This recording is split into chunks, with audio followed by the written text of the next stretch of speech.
Hello. Okay. Hello, hello. Hi. Let's get everybody. Oh no, we have a rooster crowing for us. Okay, beautiful. Now I see you on Mhm. the stream. Hello, how are you? Nice to Okay. meet you. Tansi, Great. Tansi. Anin Washai. That means welcome, welcome, welcome. So good to see you. Come on in. In my own language, which is Cree. Beautiful. Okay. Everybody, if you come on in, this is someone you've been waiting a few days for, Professor Arash Azizi at New York University. Uh, Historian, author, correspondent. So excited he agreed to jump on with us with 2 days' notice. Unbelievable. We're going to talk about his book, The Shadow Commander. Beautifully written. It reads like a screenplay. It's like watching a movie. Gorgeous book. I've asked him to speak about Palestine and Israel, Iran's role, and with a certain context. There's a lot of narrative about indigenous occupation, settler colonialism showing up in the narrative.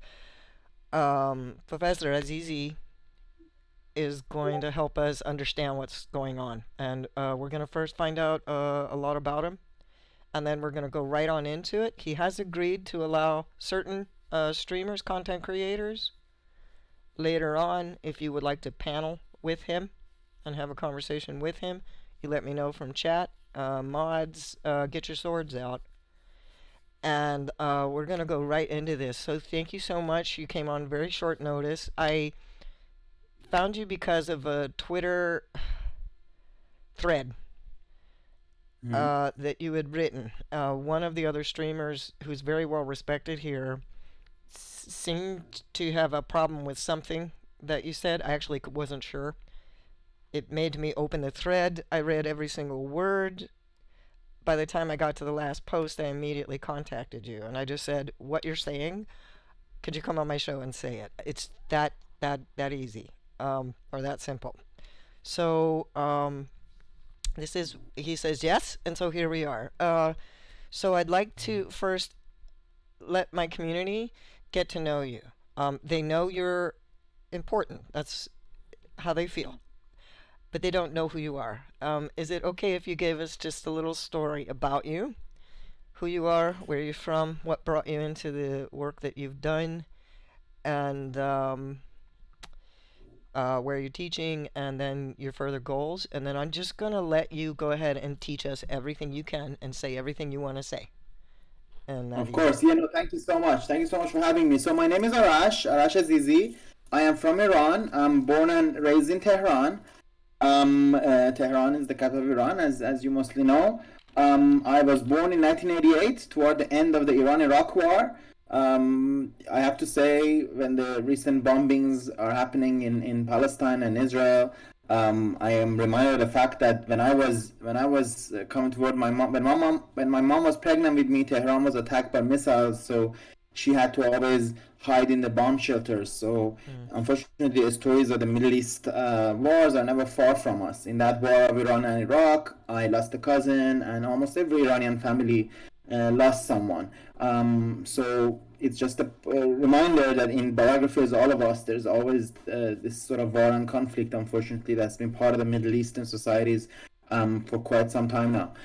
So yeah, I'm from Iran, and I've lived in different places in my life. I've been a socialist activist most of my adult life, and some of the not so adult life. Since my I think I identify as a Marxist since I was um, 15 or 16 years old, and I was part of a communist organization in Iran. And then I've joined different organizations throughout the years. And I love history. I've always had a passion and love for history, and right now I'm finishing. I'm the towards the end of finishing my PhD at NYU, and I teach at NYU and at different. I've taught at different places. I've also guest lectured before at the Hebrew University of Jerusalem in Israel, and I've sort of guest lectured here and there in different places in the United States, in the UK, and other countries. And I guess that's my story mostly, and I my research is mostly, let's say, I'll call it an emancipatory movements in the Middle East. Specifically, I mean, if you want to get technical, I work on the Cold War era, 1960s and 70s, between Iranian and Arabs. So a lot of Iranian-Palestinian solidarity, sort of that kind of history. Um, but in general, I'm always interested in emancipatory movements and sort of anti-capitalist movements, and how we can make the world a better place and sort of throw off the chains of oppression. So that's sort of my background, and yeah, They're gonna love you. This is a real Marxist. How about that? I try. Anti-capitalist. The Twitch audience is going to ask you this. I'll ask ahead of time. They will say, if you're an anti-capitalist, are you an anarchist or not? And no, I'm not an anarchist. So I think Marxism and anarchism have been two sort of broad tenets, if you will, in anti-capitalism. Um, I identify with a lot. I mean, I think anarchists can be great comrades, and they always, they often have been sometimes. But I don't identify as anarchist because, and actually, so I mean, if on the question of a state that has been the main sort of dividing line, if you will, I think it's something even broader than just like labels of anarchism or not. I think the experience shows that on the left, we usually hate the state, right? We've sort of hated the state as a tool of oppression, and that's right. But I think the experience has shown that what we need are democratic states, Mm-hmm. and democratizing the state, Mm-hmm. not just getting rid of the state, which I hope one day maybe we can live in a civilization where there is no such a state authority. But I think the reality has shown that for now, what we need to do is democratize the state structures Mm-hmm. and how we relate to each other. Just Mm-hmm. like how you need moderators on Mm-hmm. this chat. Just like how you need I think that's moderators. Exactly. Totally. exactly. Maybe you can answer one of the points of contention. This is just simple Twitch community stuff. Um, Mhm. is socialism dependent on democracy? Yes or no? These are Well, my look, I think. students asking these, and I'm like, hold on. I will ask him what he thinks. Go ahead. Yeah, I'm cool. We can talk whatever you want. I'm here Just to just talk and to quickly, and share. then we go on to what matters. But I'm trying to ask these before they do, so they can ask better Yeah, no, questions later. definitely, definitely. Look, I think socialism. I think Karl Marx. It was Karl Marx who said communism is the democratization of everything, or something like that. He Yes. has a quote like that. So for me, it's basically democracy, socialism, and communism are sort of part of the same really question. It's basically the question of how can human beings have control over their lives. Mhm. That's really what it's always been about for me since I was a young Marxist in Iran, and yeah. So I think socialism is democratic or nothing. But I think these are broad sort of we Wow. talk about.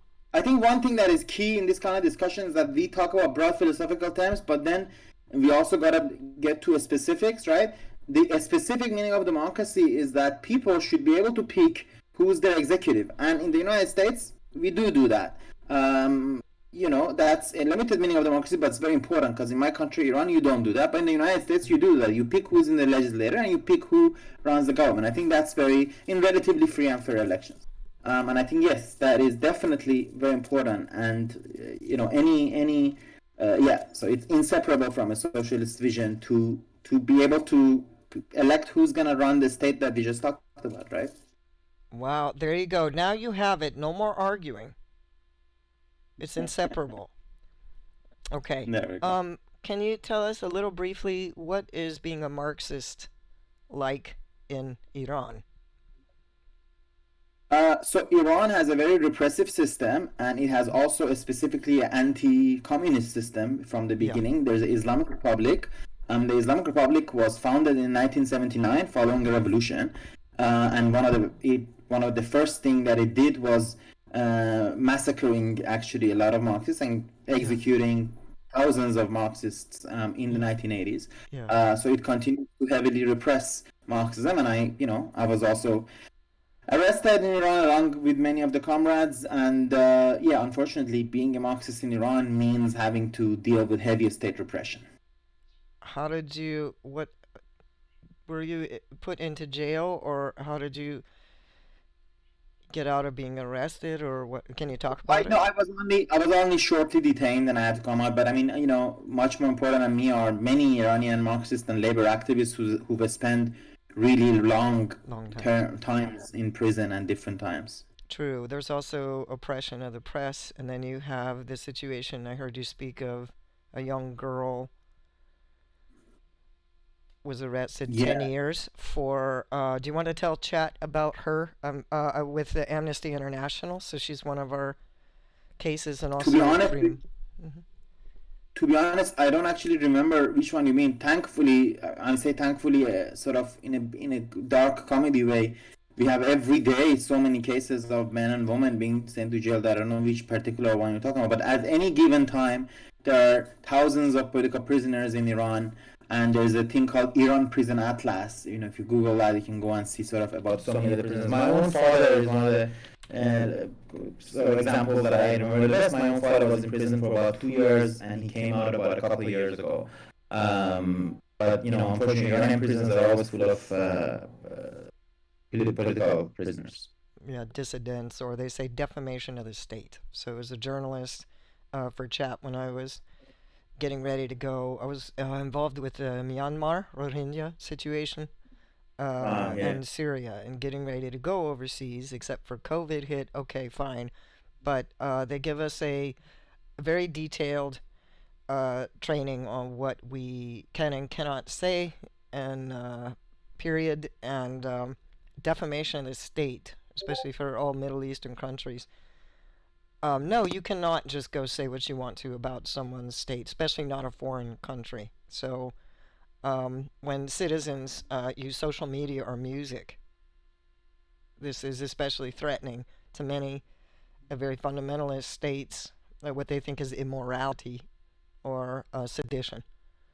Even if you post social media with a little, video or photo, and they take it a little too personally, or they think, hey, we don't like the way you're representing your nation. That's it, and that's it. They come in. That's it.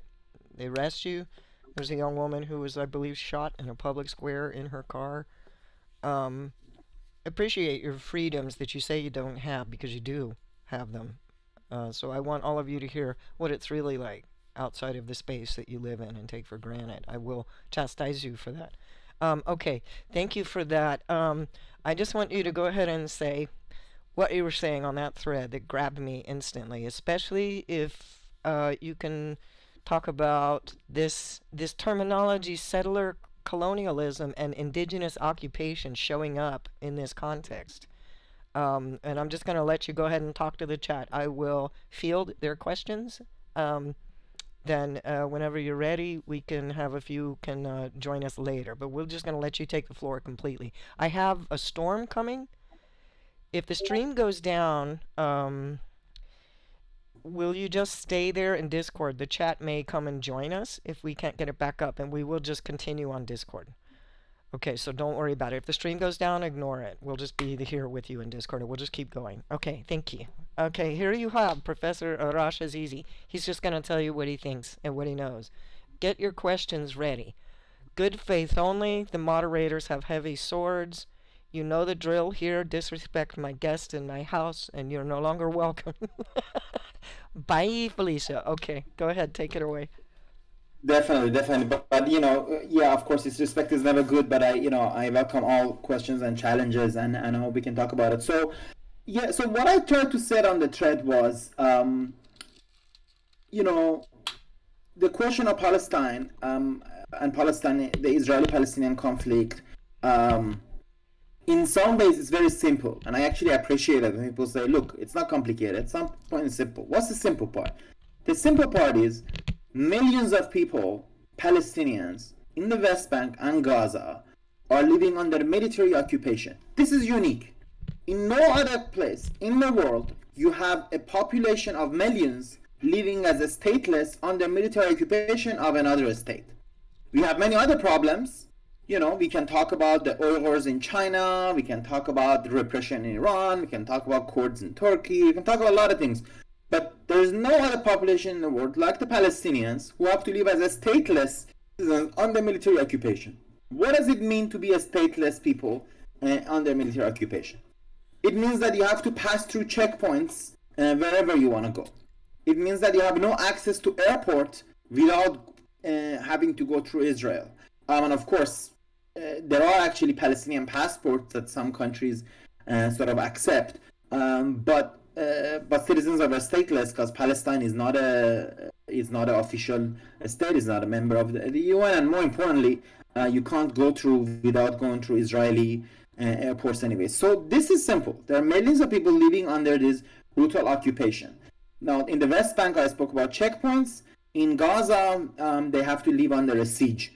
A siege that has been going on for many years, and Gaza is one of the worst places on the planet to be, really. It's an open-air prison held by Israel. It's a very small strip of land sandwiched between Israel and Egypt by the Mediterranean. It used to be a beautiful place. It used to be a place where, if you listen to old people who traveled there, it had the best oranges, it has wonderful strawberries, it has a great sort of popular traditions, but unfortunately it's now kept an open air prison under siege and also ruled by a brutal repressive Islamist group called Hamas, and as I said, under siege by Israel and repeatedly under attack by Israel, including in the last, since Monday, more than 100 people and more than 30 children have died in attacks by Israel. And in Israel itself, due to Hamas's rocket attacks on civilians, 7 or 8 people have also died there. So this part is simple. Now, what is not simple is that how this situation came to be, of course. And we can talk about the history of it. We can talk about the history since 1947, 1948, even longer, since 1881, when the Zionist movement began, and which Jews started settling in Palestine. And as the conversation goes, we can talk about it. We can talk about the parts that we want. But the important thing to remember here is this, and that's what I try to say in the thread. Politics is difficult because human beings have different visions and disagreements, genuine disagreements about the spaces that they're in. And because people are born into structures that their parents built. And, in politics, wherever you cannot never turn the clock back, right? You cannot just go back. So you need to start from where you are. Now, what is the reality of Palestine and Israel that is important to remember in all discussions of this place? And we'll get to settler colonialism and indigenous struggle that the theme that came up, and I also wrote about it there. And how is it relevant and how is it not relevant? The reality is this: there are two general national communities living in Israel-Palestine. There are also people a little outside this group, but 99% are two national communities living in this little space called Israel-Palestine. And these are Jews, Israeli Jews, who are citizens of Israel and who are Jewish, and there are Palestinians. Now, some of these Palestinians are citizens of Israel, some of them are stateless peoples in West Bank or Gaza. Now, some of these people are not stateless. They have citizenship of Jordan or other countries, mostly Jordan, but majority of stateless. So two national communities. This is important. These are not a small number of people. There are millions of people, right? Both of them. There are, we can check the actual numbers, but something like 7 million, 7 million on one side and some similar on the other. But the important point is, obviously, they're all there. These are people like you and I. They wake up, they go to school, they go to their work, but under very unequal conditions, of course. Now, recently, Human Rights Watch has used the word apartheid for these conditions, not just to compare it to apartheid South Africa, actually not at all to compare it to apartheid South Africa, but because apartheid is actually a crime under international law, obviously inspired by the example of South Africa, but of an unequal regime. So there's very unequal conditions, of course. but any vision for the future of this place needs to consider both of these national communities. And unfortunately, there are two unfortunate facts. One unfortunate fact is that, of course, Israel's military victories followed by basically ignoring all national aspirations of Palestinians for the most part, especially since 2009, where Benjamin Netanyahu, a right-wing guy, has been power in Israel. And the impunity with which it acts, it does whatever it wants, it ignores international community, and still gets billions of dollars of military aid from the United States, means that the Palestinian people have been left hopeless. They don't see any prospect of achieving their basic national aspirations in any way. For them to not be a stateless citizens. Now, whether as citizens of Israel or citizens of Palestine or citizens of whatever you want, there is all this discussion about one state or two state solution we can talk about. And yes, exactly, a very good point. Not only Human Rights Watch in America, but B'Tselem, an organization in Israel, has also declared Israel to be an apartheid state by this point. Okay, so that's one horrible fact. But the other important fact is, of course, any vision for future needs to include Jews who are living there and their aspirations. Now, you can say whatever you want about the state of Israel, its crimes, all the different sorts of it. But Jews, by this point, by the time 2021, are a national community who are living there. Vast majority of them have been born in Israel, actually. I think of the Israeli Jews, more than 70% are so-called Sabras. Sabra means born in Israel. And of those who are not born in Israel, many of them are born in the Middle East. Now, what is my basic point?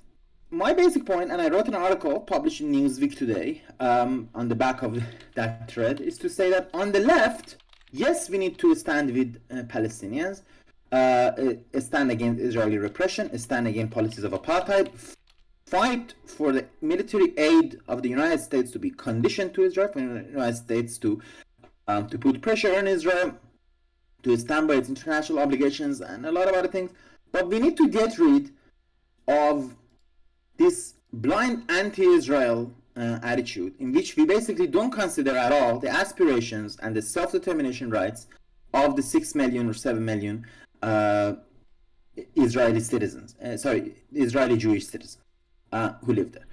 We cannot do that, and we need to consider them. Now, why is it that some people effectively consider the Israeli Jewish presence in historic Palestine illegitimate? It's because they have this framework of settler colonialism, which leads to consider them illegitimate. Now, settler colonialism, what is it, and does it apply to Israel-Palestine? Mm-hmm. I take my cue from Arnon Dagani, a good friend of mine, an Israeli historian at Hebrew University of Jerusalem, who himself uses the framework of settler colonialism for history of Palestine and Israel. But it's very important to distinguish between colonialism and settler colonialism. Colonialism, it's a mean of another country trying to control another, like one country trying to control the other and exploit its resources. Settler colonialism is a story of some people from a country going to another country and living there. Now, the relationship that they have with the native people will differ from case to case. Yes, ICC is ruling. So ICC hasn't ruled in February. ICC hasn't ruled. They have just declared. They've declared investigations into Israeli war crimes. Not just Israeli, actually, war crimes in Israel, which will be committed whether by Israel or Hamas or other groups. And the Israeli state opposes these investigations. Of course, they should also be supported by all progressives. So go on, settler colonialism. Now, important to remember is that, of course, the relationship between settlers and natives can be very different in different contexts. We live in a country, of course, in which much of the Native American population was genocided out of existence by European white settlers throughout history. And in part of this continent, this obliteration was total, of course. In part of this grand continent of Americas, I mean. But then we have also different levels. Now, in the case of Jewish settlers, there are some very important differences. One important difference is that, of course, these Jewish settlers didn't come from a metropolis or from a European sort of background that had them, that supported them, that there was a state behind them. Quite the opposite. They were the most oppressed, most persecuted group in most places, and they had gone through horrible pogroms and persecutions, whether in Imperial Russia in late 19th century, and of course in the pre-war, pre-Second World War, interwar period, and then in Europe, and finally, of course, throughout the Second World War and the Holocaust. So this was the context in which Zionism started in late 19th century, and the thing that makes Zionism unique, and that you need to understand, is that it was both a settler colonial movement, because it was trying to find a place for Jews to go and start a new society, but it was also a national liberation movement. It's very important to remember that. By the way, Liberia in Africa is also a settler colonial. I didn't actually mention the tribe. I probably should have had. It was also a settler colonial project, again by an oppressed people, like African Americans. I don't have a lot of information about Liberia, but I believe it was both ex-slaves and people who were slaves who were fighting against the slavery, who went to Liberia to try to find a new place, a new society in Liberia. I should actually also read up more on Liberia. But the point is, okay, so the origins of modern Jewish presence in Palestine. So in 1880s, Jews from Europe and different places started going to Palestine. Of course, there were also Jews from before, but they were a smaller part of the population, maybe less than 5%, but they started increasing from 1880s. And as Hitler started persecuting Jews all across Europe in the 1930s, and this number sort of increased, Jews tried to go to different places. Most of the time they were denied entry into most places, especially in this country, which actually was very clear that it didn't want Jews of Europe. And the Zionism was a movement that was settler colonial, but also a national liberation movement. Now, you might not accept that it was a national liberation movement, but it was definitely seen as a national liberation movement by people who were doing it. And it really matters in history how people see themselves. At any rate, the question is this. So this is the background of the story of why are there Jews living in Palestine? Because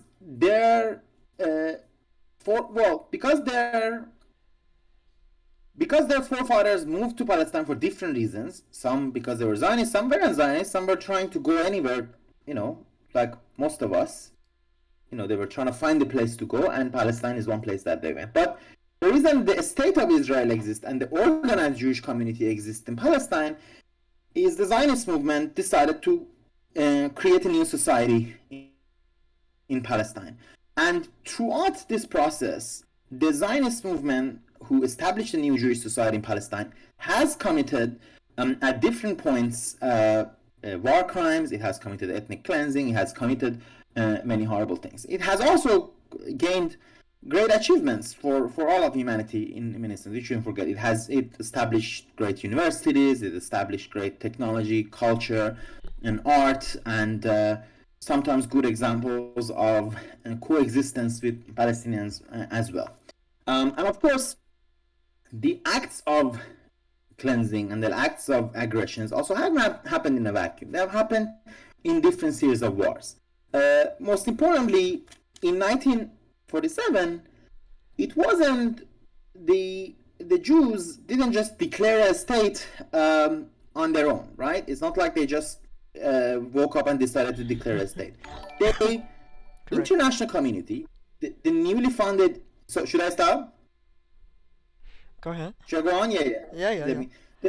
The United Nations, international community, allowed for the formation. Decided. Maybe it was a stupid decision. It was a bad decision, but it was what the world community, international community, majority of countries at the time decided to partition Palestine into a part for a Jewish state and a part for an Arab state. Now, the Jewish state declared itself and founded itself. The Arabs didn't accept that. In fact, the leadership at the time didn't accept any Jewish presence in Palestine, and it started a war. And let me just say something very briefly.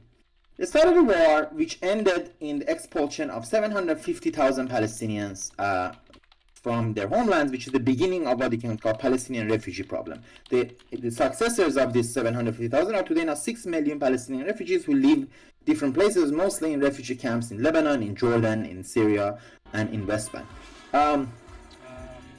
At the same time, in those years, about 750,000 to even 1 million Jews were kicked out of different Arab countries in different circumstances. Baghdad, you might think New York is a pretty Jewish place if you've been to, but New York is 15% Jewish, I believe.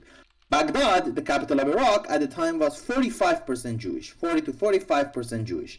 All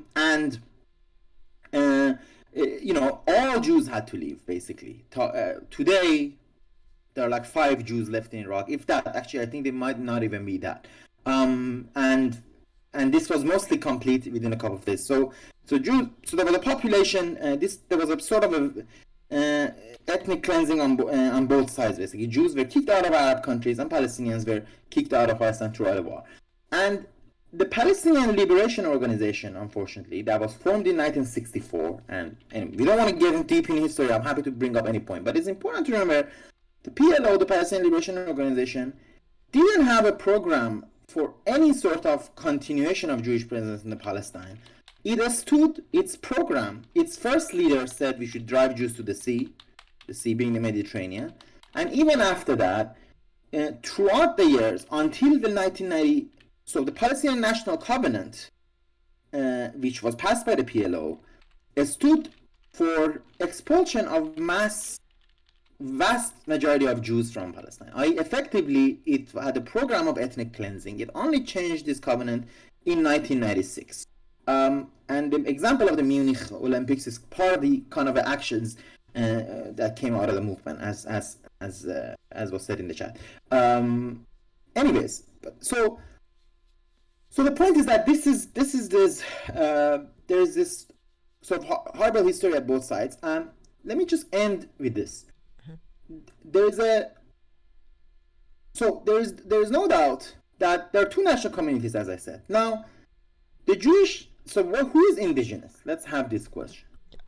This is a contentious topic, and I'm here to also learn from indigenous brothers and sisters whenever we have this sort of conversations. Indigenous brothers and sisters in America. I mean, the reality is all political discourse, who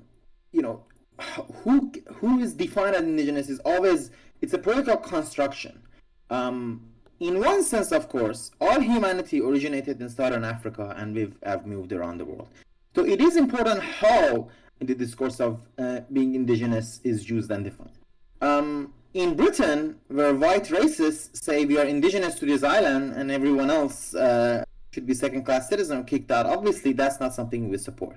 In the United States, where we know that European settlers committed a genocide of the original inhabitants of this land, and where different sort of dispossession and breaking of the treaties with the original inhabitants of this land continues, that discourse has meaning. And in Canada, which I'm more familiar with, I'm also a Canadian citizen. I didn't say this is a story, but I lived in Canada at some point. I am a citizen of Canada. So that has a much more thing. In Israel and Palestine, the Jews with some justification claim to be indigenous to the land. Now, let me see what I mean by first some justification. Of course, there were Jewish societies in Palestine, in what is today Palestine and Israel, which mostly ended about 2,000 years ago, something like that, in the years 200 and 300.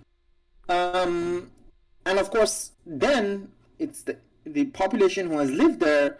I mean, people have moved, people have come and go. my girlfriend is from Mersin in Turkey, which is a few hours drive. These were all part of the Ottoman Empires. My girlfriend's family, if you look at them, some of them are from Lebanon, some of them are from different sort of parts of Turkey, some of them came from different empires. There was a lot of movements and mobility in humanity, so you can't really go and look at to see who was there for the longest or whatever. But the fact of the matter is, yes, the Zionist movement started moving there in late 19th century and throughout the 20th century, had indigenously claim to the land that was 2,000 years old, but they were obviously settling the land, and they were settlers versus the natives. You can see it in that way. But the important thing here is there are two national communities at the end of the day. And in a situation like this, you cannot give rights, less or more rights to one of the national communities on the basis of who is indigenous to the land. Unfortunately, PLO's program did that, although they never get to do it. And Israel's laws, racist laws, do that. And also the sort of racist political discourse tries to do that. What we should do instead, and what should be at the center of any emancipatory framework we want to have there, is what was the and this is, I promise I'll end with this, No, it's you can fine. take it from there, is what was the program of African National Congress actually fighting for Right. South Africa. The ANC, unlike the PLO, did not divide the population of South Africa into natives and settlers. It didn't say South Africa belongs to black people, it doesn't belong to white people. Anyone who's gone to, I've sort of gone to South Africa, I actually made a documentary there. South Africa is a wonderfully diverse and rich land with people who are descendants of all sorts of peoples, and of course you could never do that in South Africa. It was the apartheid rule that wanted to divide people like that. Right. Instead, so ANC's Freedom Charter of 1955, unlike the Palestinian National Covenant of the PLO, the ANC Freedom Charter said South Africa belongs to all who live there, white or black. And this was always at the basis of ANC. And in Palestine, this was the program of Mahmoud Darwish, the Palestinian national poet, who said our starting point is the recognition of a state of Israel and the right of self-determination for Palestinians. It was a program of Edward Said, the great Palestinian American scholar, whose program was always two peoples, one land. Mm-hmm. And it is my concern, and the reason that I made that thread, that unfortunately within a lot of young activists, this perspective is forgotten, and instead you got something that is effectively advocacy of, in its worst form, is an advocacy of ethnic cleansing. To say that the Jews don't belong there, even though they've lived there, the parents lived there, their grandparents lived here in many cases, because they are descendants of a settler movement, and that needs any path to justice, needs to take into account two national communities and their aspirations. Now, whether we get a two-state solution, which I still think is very possible, or a one-state solution, or any other solution, we cannot disregard and delegitimize the existence of the state of Israel, which is a state of these Jews, Israeli Jews who built the state, and of course the Palestinian citizens of Israel who are part of it. That's what I'm destroyed, and that's sort of why intervention in this topic. Hmm. On all of this, chat, if you're listening, the last 2 weeks that we've all been discussing, he's touching on every single thing, every single thing, every single question that's come up. Um, the pressing question. It seems that on Twitch, in Twitch politics, of course, these are mainly Americans viewing it outside. They feel like the two-state solution is simply not possible. I hope that you can maybe encourage them and change their minds about that, and maybe one, talk about how that could be possible, and is there anything Americans, North Americans can do? Two, three, the issue keeps coming up. Evidently, there was an article that just came out. It was declared this is apartheid. Mm-hmm. I was asked, and I grew up with the South America under apartheid. So I was asked, well, don't you think this is apartheid? And I go, no, even if they're calling it that. And I wonder if you can speak to that to clarify it. It seems that that's what's being announced. Although when it comes to Israel and Palestine, decades of many things have been said that where there was nothing behind it. I really hope, obviously, that, oh, you really don't mean apartheid. I mean, you don't mean apartheid, do you? Do you? Because that's how can that even be possible? So rather than be So, alarmist, those three things, you could go ahead and speak to those three things.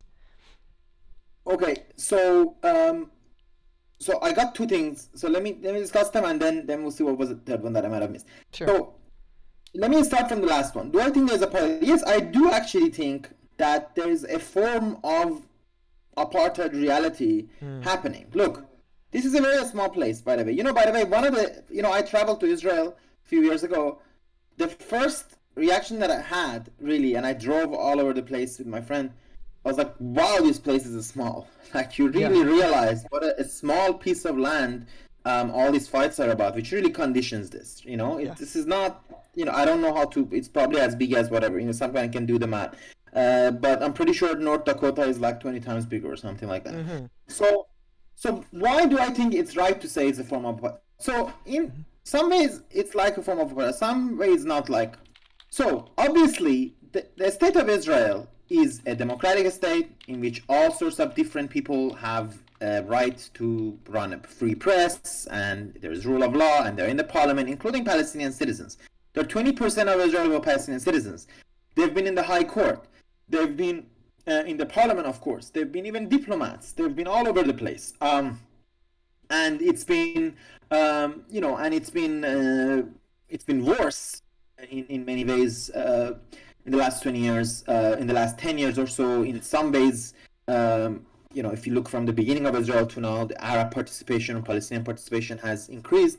But obviously, apartheid South Africa didn't have a black ambassador. It didn't have black members of parliament. It didn't have black mayors. It didn't have anything like that. So in this sense, obviously this is different. But the reality is, the reason B'Tselem and Human Rights Watch and everybody said is that when you look at this entire land that Israel controls, Gaza, West Bank, and Israel proper, effectively the Palestinian citizens of Israel have a bit less rights. They're what you can say unequal citizenship. But more importantly, there are millions of people who, as I said in the beginning of the chat, who live under military occupation right next to their neighbors. There are parts of when I was traveling in Israel with my Jewish Israeli friend who had the Israeli plate. Although even if she was Palestinian citizen of Israel, she would have Israeli plate. Okay, so that would have been different. But we could drive somewhere in 1 hour, whereas if this was a Palestinian plate, it would have taken much longer because it had to pass through all the checkpoints. So it is clear that there is a form of yes, not a strictly based on race, but there is a form based on a status in which stateless Palestinians are living under subjugation there. But look, here's the other thing. Words don't do a magic. This is what I try to do in this trade. People, unfortunately, this is one of the diseases we have in modern politics, in a sense, and especially for younger people. We think when you discover a word, if you just use this word, magically something. If we just call Israel apartheid, something magically will happen when we solve this crisis. No, it won't. That I tried to say earlier, two national communities, that's still gonna be there. If it's 10 times worse than this, that's still gonna be there. If you call it sterile colonial, that's still gonna be there. Yes, it will make you, cooler in a graduate class if you discuss it, or a nice chant in a demonstration. But you don't get rid of the actual. You don't get rid of the actual problem, right? You see that? You don't get You guys, you hear? It's not just me. I'm not the only one saying this thing. You can't conflate, and semantics don't change meaning. Like, this is also the term indigenous. Who gets to say who's indigenous? Okay, you can call us what you want, but those of us who are EU, we know we've been here 30,000 years, and we know what we are, and we know nobody else was here. We know we're indigenous. So words have this magic, okay? When it comes to the law, they do. Yeah. Yeah. But don't buy into the word. Understand what is behind the word. Understand the reality so you can talk from and you speak well, and maybe you'll be even more cool in graduate school and way more based on Twitch. But stop co-opting the words. Look deeper. Okay, that's my beef. So go ahead, please. Yeah, so that's the whole point, right? It's how do we get from being based to actually solving political problems? Look, as I said, two national communities, two peoples, two peoples with these different conditions, we need to, these two peoples need to come to in sort of an arrangement between themselves. Those two peoples with very different disparity in power, right? Disparity in power that wasn't always there, by the way. It's important to remember this. It's not like Jews were stronger from the beginning. They fought in wars, they won wars, they did horrible things in these wars sometimes, but they did win them, and that's how they created the imbalance. And then they get the support of the United States, which they didn't always have, by the way. They didn't always have, and they came very close to being destroyed, at least once in 1967. Yeah. Indira. So two-state solution, whether it's possible or impossible. Look, it's again. Let's get real, okay? There is people who consider themselves Palestinian. There are people who are Jewish Israelis, okay? And there are Palestinian citizens of Israel who are in between. They don't always consider themselves Palestinian citizens of Israel, by the way. Some of them consider themselves Arab Israelis. Anyways, that's a different conversation. But generally speaking, there are two national communities. Mm-hmm. Yeah, why is it? Why I ask you this? Why is two-state solution impossible? People would say because there are a lot of settlements in the West Bank. Well, look, what is the basis of a two-state solution? The basis of two-state solution is Israel holds all the cards. It holds all the power now. True. If I was an Israeli citizen, if I lived there, if I was an Israeli prime minister, if they put me as, the king of Israel, like King David of Bible tomorrow, and say, you need to decide, I'd say, look, let me be smart. If we want to continue our life here, if we want Jews to continue have their state, and this state to continue, we're gonna need to end the occupation, because we can't go on forever, because you can't keep on a population. It's immoral, and also it's sort of unstable. So Israel allows for the creation of a Palestinian state somewhere along the 1967 lines. People would say, oh, this is impossible now because you have many settlements. These are illegal settlements according to international law, right? These are Jewish settlements for different reasons built on what should be a Palestinian state. But I don't think that's a big problem. I think that's a solvable problem. I think it's a big problem, but I think a lot of people who say, oh, look, settlements, the two-state solution is not impossible, are dishonest. Because they just don't like the two-state solution. So now they're kind of happy that it's impossible, that they can say it's impossible. But it's not impossible. All it takes is this. For Israeli leadership to accept the possibility of a formation of a state somewhere along lines of 1967. You can move the border a little here, you can move the border a little there. You can give some sort of a status to the Jewish settlers there. You can pull some of them out, like you pulled them out of Gaza in 2005 when the Gaza disengagement plan went through. You can do a combination of this. Mm-hmm. And for the Palestinian leadership, to number one, have the support of its own people. But both of these have to have the support of their own people in this, and there are problems with that. And to say, okay, look, we can't get everything, but we will get some presence in Jerusalem. We can have it at our capital, and we will get some territory in which to have our own state. And the question of right and return of refugees, they'll get some compensation, visitation rights. Some of them will be able to go back, and the others can come and become citizens of Palestine. Okay, it would be the beginning of, it's much better than what it is now. And you will have two sovereign states. The states will decide who comes in, who goes out. They'll look everything that a state has. Mm-hmm. This is entirely possible. There's no reason why this is not possible. Mm-hmm. What is the alternative? And that's the question. People who say this is impossible, the alternative is that you'll have one state.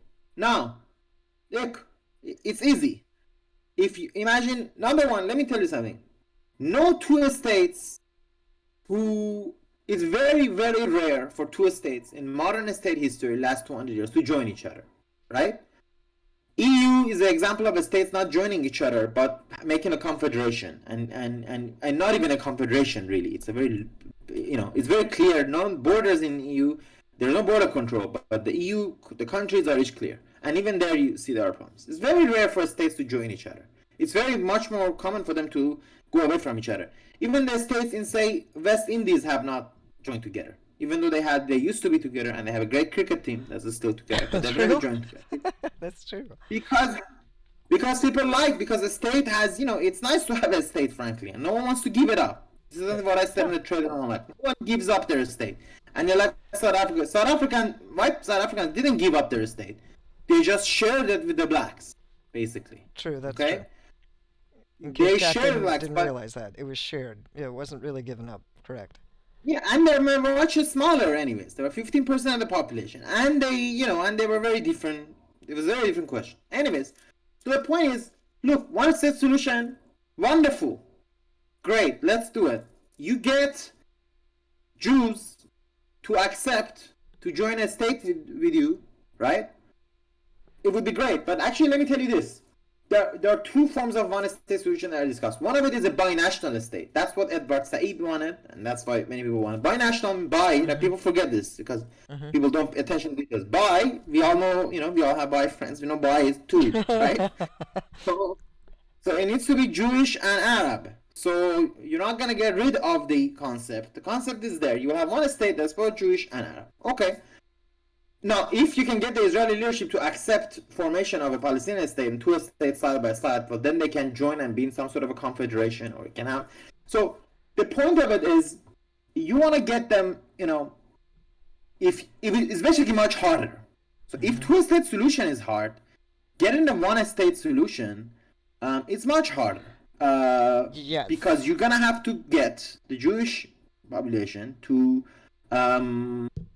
accept joining one state with Palestinians, and Palestinians to want to do that.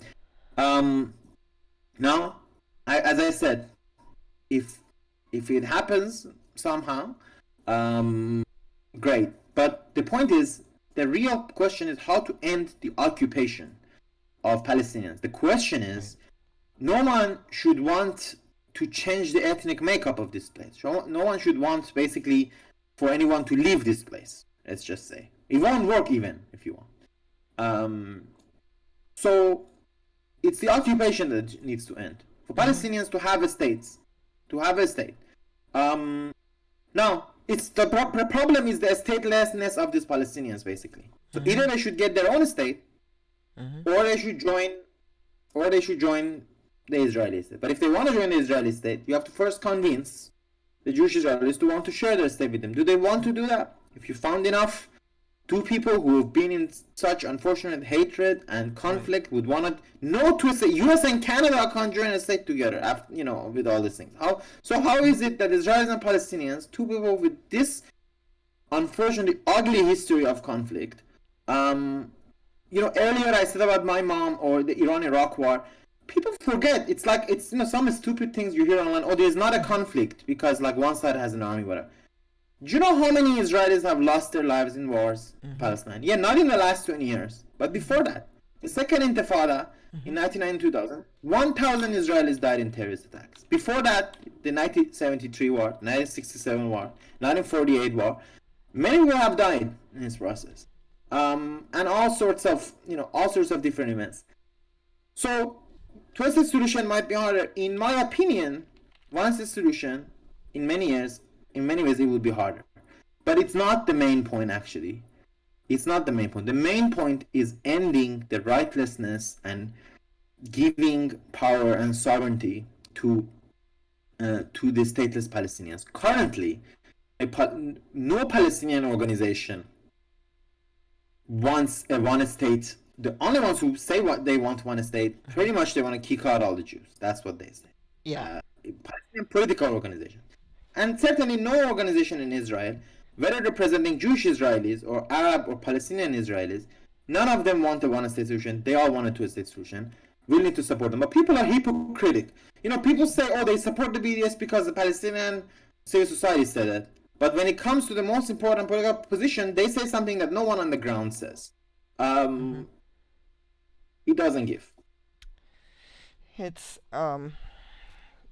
other myths arise too, and complications. It's the history of antagonism, animosity goes so far back. Um that it's hard to imagine if there had ever been a time where Palestine and Israel or Jerusalem weren't enemies. So maybe we'll find out about that era if there ever was one. But the questions are that come up. The apartheid issue comes up. Genocide. Is it genocide or not? And also, how did the Palestinians become stateless somehow? Here was a nation, a historical entity that the entire old world knew about because of its strategic location. It wasn't like it just planted a flag and called itself Palestine. It was always Philistina, always there. And for as Western history, it was there before there was a Western history, this grand city. So, how did the Palestinians become stateless? Resolving that is that the key for sure? Yes, so actually throughout history this area was called different names and all Yeah, that, but let's just, in order to not get lost in all this story, yes, so this correct. area was part of the Ottoman Empire. The Ottoman Empire collapsed after the First World War, Hmm. which was a catastrophe. Yeah. The Arab lands, the Arab lands were divided between European powers Hmm. who were given a mandate by what was called the League of Nations. The League of Hmm. Nations, the predecessor to the United Nations, Hmm. gave European powers mandates to rule these areas for a while before giving them independence. That sort of was the idea. Hmm. Now, Britain got the mandate over Palestine and drew the borders. The borders are not, I mean, there was no Palestine in the Ottoman Empire. There were different vilayats, right? Vilayat being like, there were different provinces in the Ottoman Empire. There was Hmm. Jerusalem, there was Nablus. Actually, I think Nablus was part of Beirut province for a while, but there was no one entity called Palestine. There was Jerusalem, there was, anyways, but this area was always called Palestine and different names. But um, there definitely Palestine existed in some form, although the Palestinian identity didn't exist. Okay, There there you was go. people in 19th century didn't call themselves Palestinian, and Right. that's fine. No one called themselves. All national identities came to be in that period. Right. Um, Right. How so, about that? so It's a 20th century construction. Now you've heard it exactly, from the source. I've exactly. told you. It's true. It's made up to Yeah, be we unmade. all of the identities we give ourselves are made up, right? These are Mhm. ways we Mhm. do to make sense of ourselves, Mhm. right? Um, it's funny actually. I always thought I was, as a kid. When I say I love Iran, there are borders, so like I love it, but then I don't love it like when it's over Yeah. that river because that's Iraq, not Iran. It's Yeah. kind of funny. Yeah. It is But funny. anyway, but the question of statehood, so British controlled the mandate, and they also did what was called the Balfour Declaration in 1917, in Mhm. which the Foreign Secretary of Britain Mhm. promised to the Zionists that they could have a Jewish national home, and they allowed some immigration, but very quickly they stopped it. Anyways, that's not the point. The point is, okay, a statehood. How are the states built in the Middle East? These mandates, so Europeans had mandates, yeah? Europeans had mandates. That means League of Nations gave them the control over this area and with the promise Mhm. that they'll give it independence after a while. Now, um, what happened was all these areas found their way to independence. For Palestine, as I said before, the United Nations made a decision and said we're going to divide this place partition into two. Jerusalem will be held Mhm. jointly, and the rest of it will be divided 55% Jewish state, 45% Arabic state. And there would be Jews and Arabs on both sides, but they will all be equal citizens of these two states. The Jews accepted and declared their state of Israel in May 17th, I think, 1948. Mhm. And the Arabs didn't. They did Correct. not form a state. They did not form a state. What they did is that they fought the Jews, and then the war went to a ceasefire, like all wars do. Mhm. And what happened then was the Gaza was controlled by Egypt at the end of that war, and West Bank was controlled by Jordan. Jordan actually annexed West Bank and gave citizenship to everyone as Jordanian citizenship. So they weren't stateless then in 1948. They had Jordanian citizenship. 750,000 Palestinians, as we said, became refugees in that war, and they went to different places. But those who went to Jordan were given Jordanian citizenship because Yeah. Jordan declared that land Jordan. annexed it, declared it Jordan. Mhm. And Gaza was controlled by Egypt. Anyways, but in 1967, there was another war, and in 6 days, Israel occupied both West Bank and Jordan. Sorry, West Bank and Gaza, not Jordan. The West Six Bank and Days Gaza, War. which is 6 days war in 1967, which it controls to this day, unfortunately. So the reason Palestinians are Uh, stateless, the reason Palestinians are stateless is that in the origin of it is that in 1948, unfortunately, their leadership said no to forming up a state, given the opportunity by the United Nations, because they said we need all of this land. None of it should be given to the Jews, um, and there should be no formation of a separate Jewish state.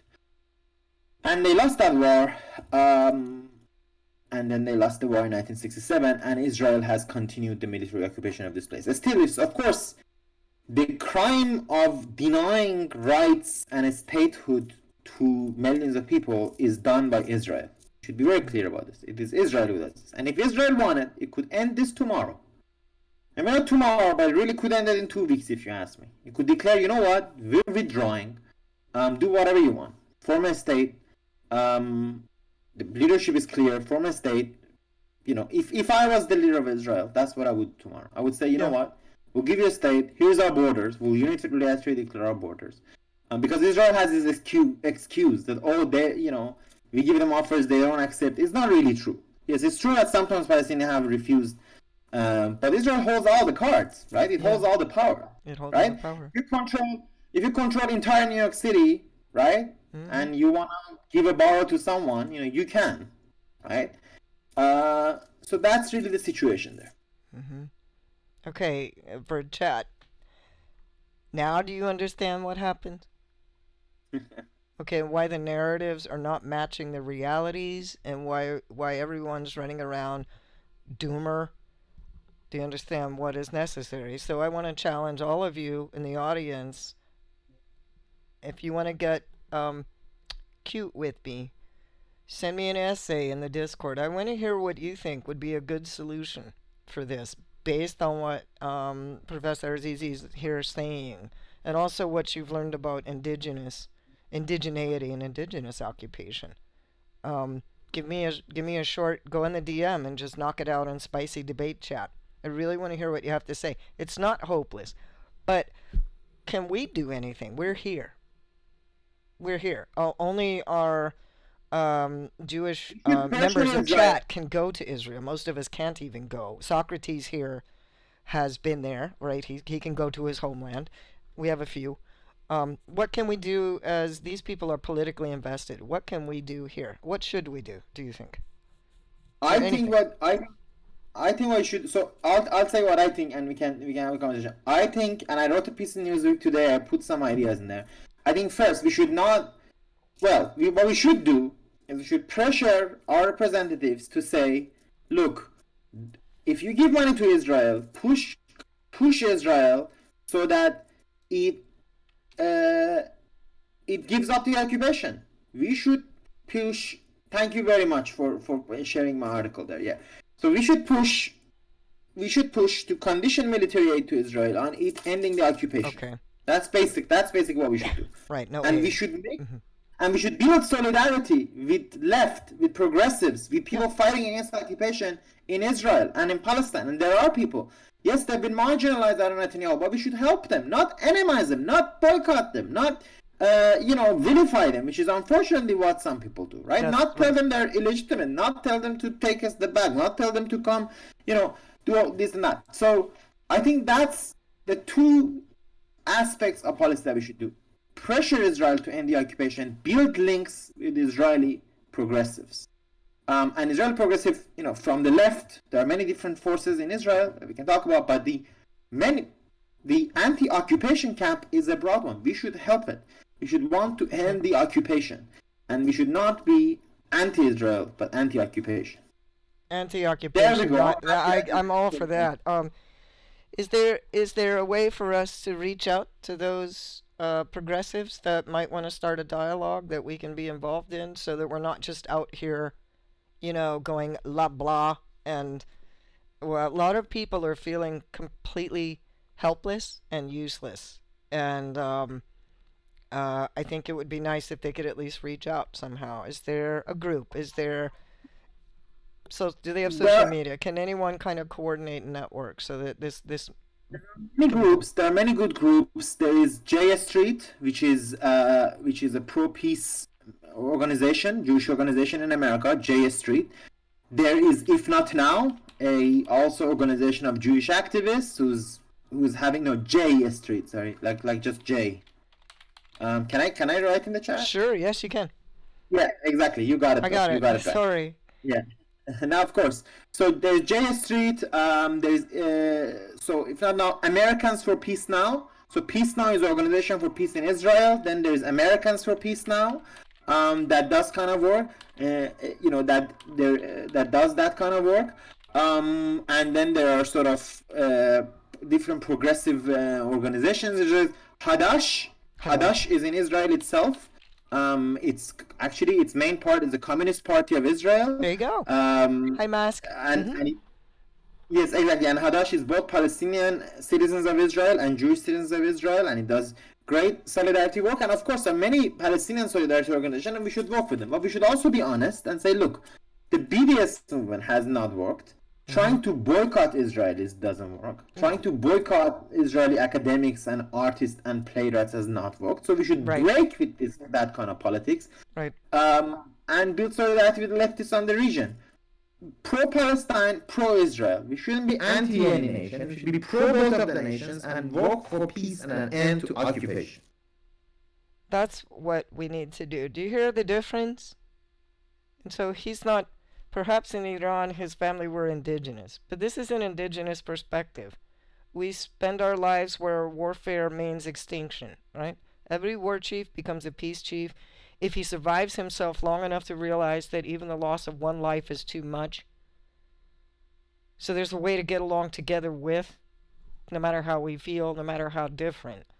Can you commit here to doing these positive things? Anti-occupation, not anti-Israel. Respect both nations. Put the conditions on the military. Can we get it together? Most of you are on what you call the left of politics. He's speaking directly to you. We on the left need to fix our broken political rhetoric. Also, canceling Israeli authors and elites and intellectuals. Okay, now, from what I see on Twitch, that's already begun. I don't know when, but it was a complete reversal because a month before it was the opposite. So, those of you sitting here, please don't do that. Don't cancel culture on Israel. You're going to make it worse. We have an opportunity here to communicate, to get in a dialogue, to at least feel like you've done something toward peace. On top of the million other problems that we're facing here in this country after the last 4 years. So, let's get together and do this. So this is an invitation for you to get together, come into the Discord. Let's start a dialogue on this and let's make some plans and let's see if we can do some outreach. Also, have you reached out to any Palestinian people? I mean, those of you in chat are probably not stringers. You don't have to watch these feeds come in live every single day like I have to. So you don't have to see what I have to see every day. Okay, I get that. But if we can't come and talk openly and remember these are all human beings, you know? Then and this is why I brought the Professor Azizi here. I wanted you to hear this from a source, somebody who can say with authority, you know? And give you a different perspective, you know. All is not lost as long as the Palestinians live. All is not lost. But the very looming reality of these horrible words which have this power to frighten us so badly, apartheid and genocide.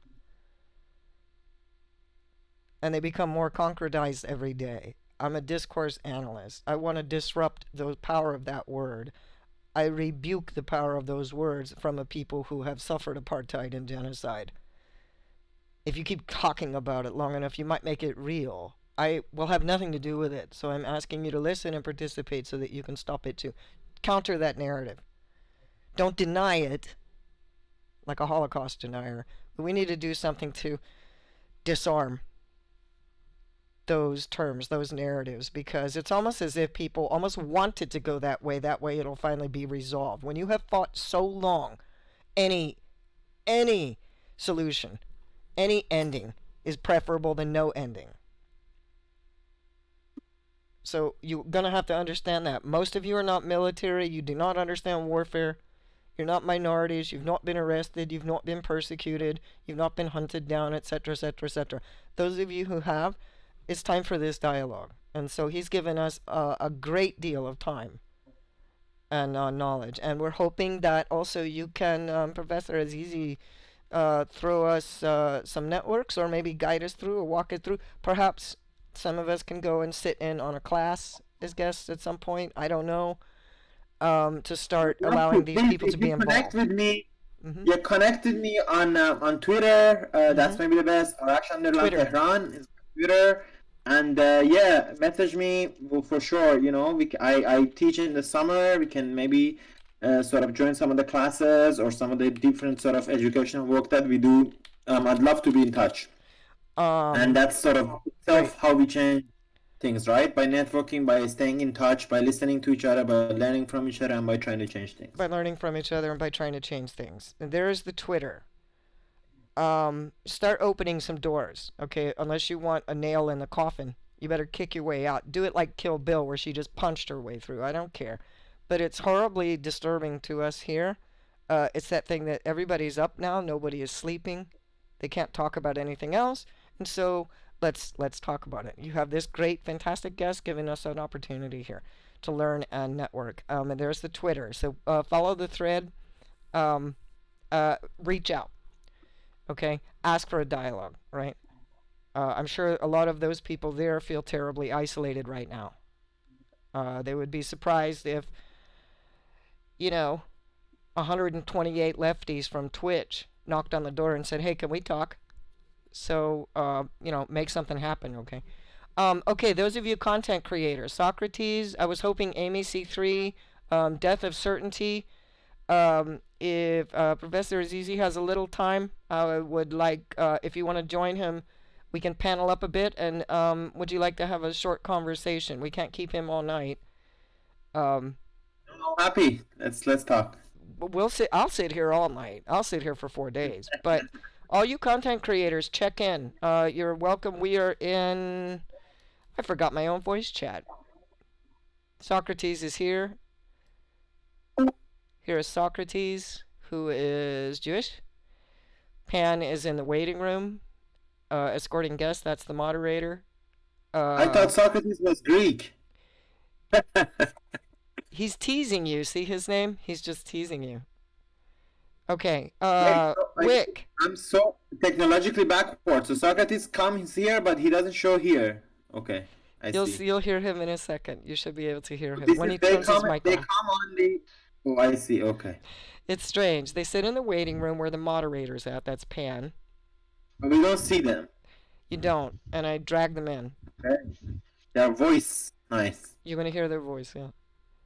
You know what I This love? is Can I just say something? there. Look, You can I just go. say something? Oh, okay, we see them. Beautiful. Hi, Socrates. So look, here's the, so I'm all about, so I'm like, oh, I'm so old, like I'm trying to figure this out. It's like so new, and all my like students are on whatever, like TikTok. But it's actually, this Twitch is a little bit like return to the early days of internet, which Yeah. I'm old enough to remember. I don't know who else is old enough, but what I love about internet, as a kid in Iran who was in internet was super anonymous. I mean, Uh huh. it was not a place where anyone had. In fact, what you asked people at the time was ASL, like age, sex, location, which was sort of big at a time, and then everyone said something, but it never followed. You never even asked for someone's picture. It was like, it like would have been a creepy thing to even ask for someone's picture. Uh huh. So, anyways, it's kind of cool. Okay. Wick Just so you should be know, the here. oldie. Remember. Yeah, I'm here. I can't turn on the camera because I'm like I'm making a grilled cheese sandwich. I'm not at my computer, but I can still talk. Oh, good. Isn't this? It's just like a radio station. I feel like we're at Al Jazeera right now, trying to cover the footage of things. Um. Oh man, can I just say real quick that this is like I don't consider myself very educated on this topic, and so You are hearing now. all the things being discussed, yeah, this has been a really helpful thing for me. So I really appreciate it. I really appreciate you for coming on, and Yudi for hosting him. Mm-hmm. It's been awesome. So thank you. Well, let's make use of the time then. Those of you who are here, if Amy C3 comes in, one of the mods, please invite her into the chat. I know she was very interested in paneling up, and she's super well respected. I want to accommodate all of you content creators because you know the drill. You know how this all works. Okay, but Oh chat, yes, please yes. hang around. Okay, I'm gonna let you chat if you will. This is a little bit unusual to Twitch. Let you all chat, and uh, I'm gonna step out for just a second. I'm gonna just let you start to dialogue. I will be right back. And chat, hang out, get questions ready if you have them, and I'm gonna field it. But I'll let you basically meet your fans. These guys have been waiting a while to meet you. So this is Wick, whom you cannot see. This is Socrates, who you can.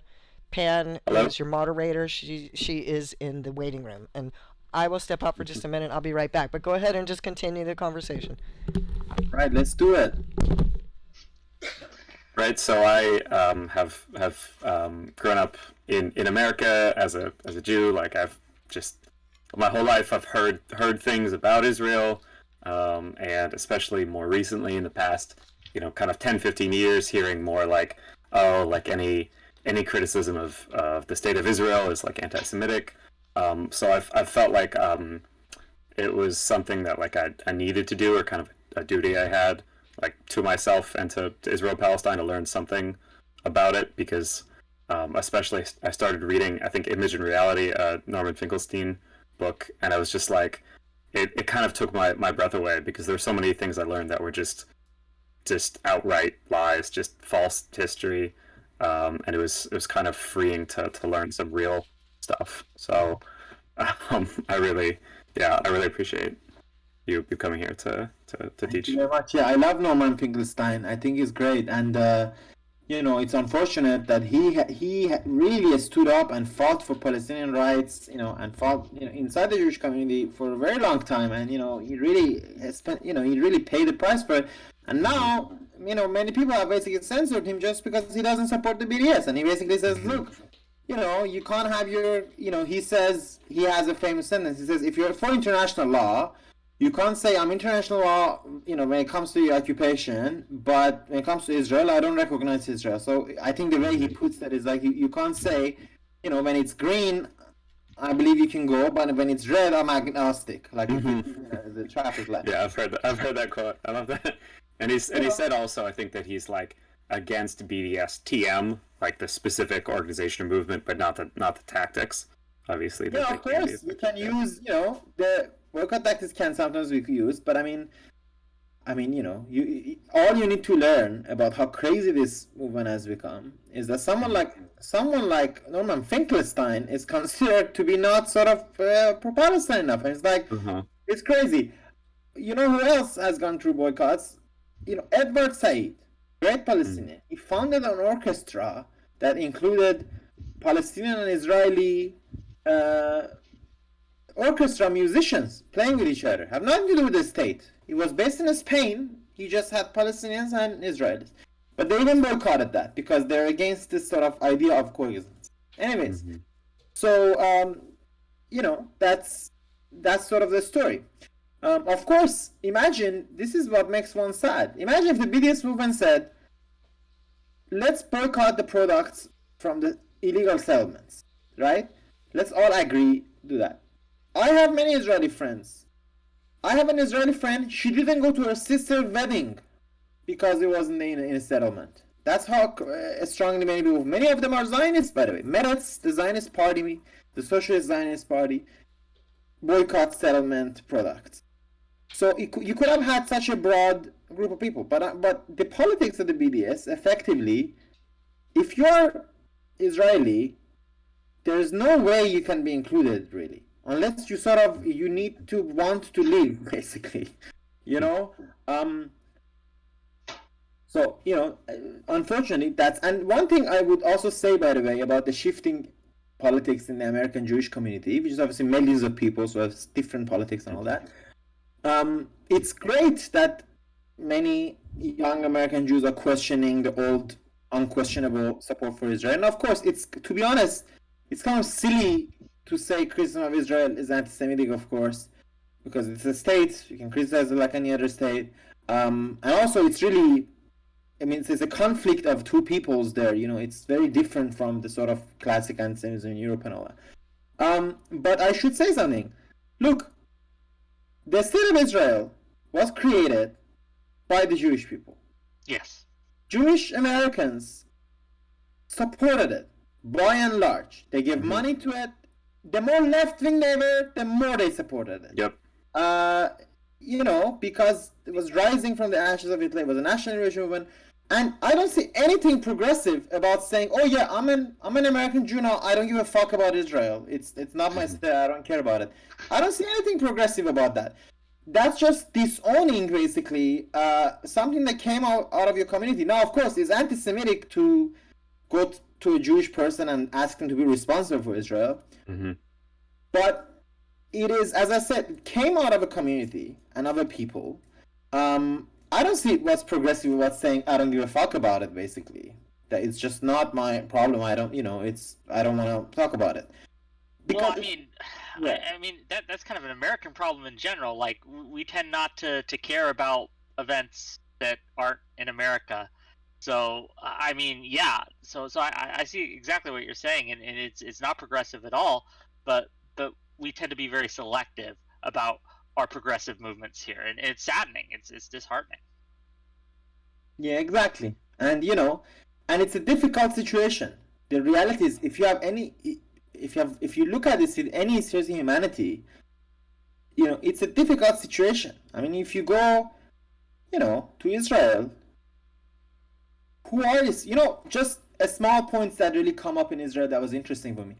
I was talking to an old lady in Israel once, and she was talking about.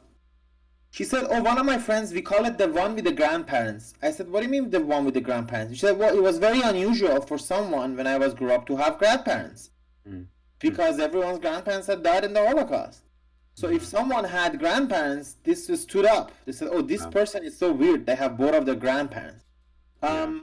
This is really the background we're talking about. No, that's the background of people, Jews from Europe. And Jews from Middle East, it's not any better. You know, they came in very tough conditions. And Jews from Ethiopia as well, you know, which are a big part of Israel. So this is really the nation here. The other thing that's like, I mean, that's just like yeah, exactly. And Russia, where my family came from. Yeah, all the pogroms. Is that right? Yeah. Yeah.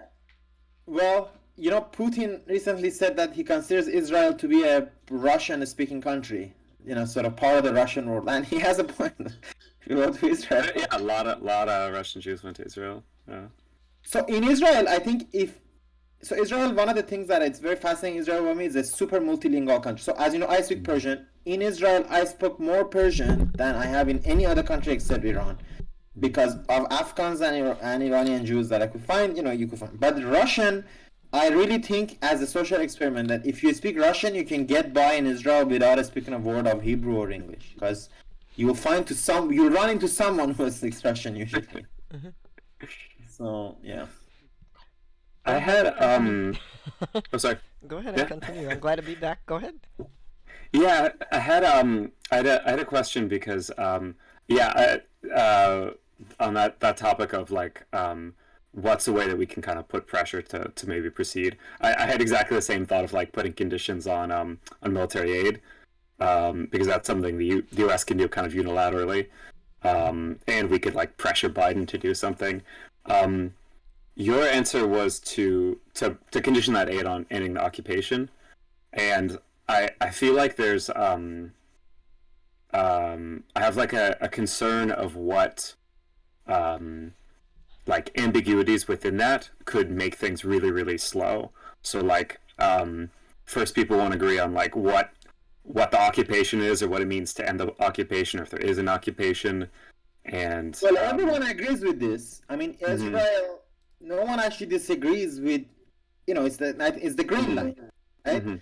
The basic, so, you know, you might say, well, of course, when we say in the occupation means go for a negotiated settlement. Also, I said that as the end goal. Well, first you can say, you know, first you can basically make it clear that the occupation is unacceptable, right? Now, how we get to that, it's very difficult because, on the Palestinian side right now, you have a leadership crisis. The elections were just cancelled. But if you have a push from America, like you did under John Kerry, like under Obama, second term, but you had a push without, like basically there was a drive, let's have negotiations, whatever, but there was no actual anything. Like the last American president who actually started playing with the money with Israel was George Bush, not W, but the father. Oh, in the 90s, Bush. Oh, okay. Yeah, which is why they really hate him in Israel, actually, and many people, right? So he basically said this, I think it was $10 million, and basically said, look, you can't use this money to build the settlements, right? So push, okay, so when I say in the occupation, number one, halt settlements, although now there are already too many, but don't let any more settlements. Okay. That's exactly what I was going to ask. I was thinking, well, if you say halt the settlements, it's really clear, like it's just a number. It's not any kind of thing that's difficult for people to understand. And Netanyahu won't want to because he'll lose the Orthodox support in the Knesset. So it puts him in a bind where he's very clearly violating, and he'll lose the aid. To be honest, so long as Netanyahu is there is limited things you can do. But remember, what's also the effect of pressure in Israeli society? It will help push forward the more anti-occupation forces. Because imagine if you're an Israeli, you're like, oh wait, if we support these guys, we're gonna lose. So the real tragedy. We won't be able to defend ourselves unless we end the occupation. Exactly, and all that. And the real tragedy is, especially in the last 4 years, that of course Trump gave Netanyahu everything he wanted, right? Yeah. And some more. Really weird. When Netanyahu would just come and just respect Obama on the Senate floor is so strange. Yeah, so you have all those things, and and Trump get Netanyahu everything he wanted.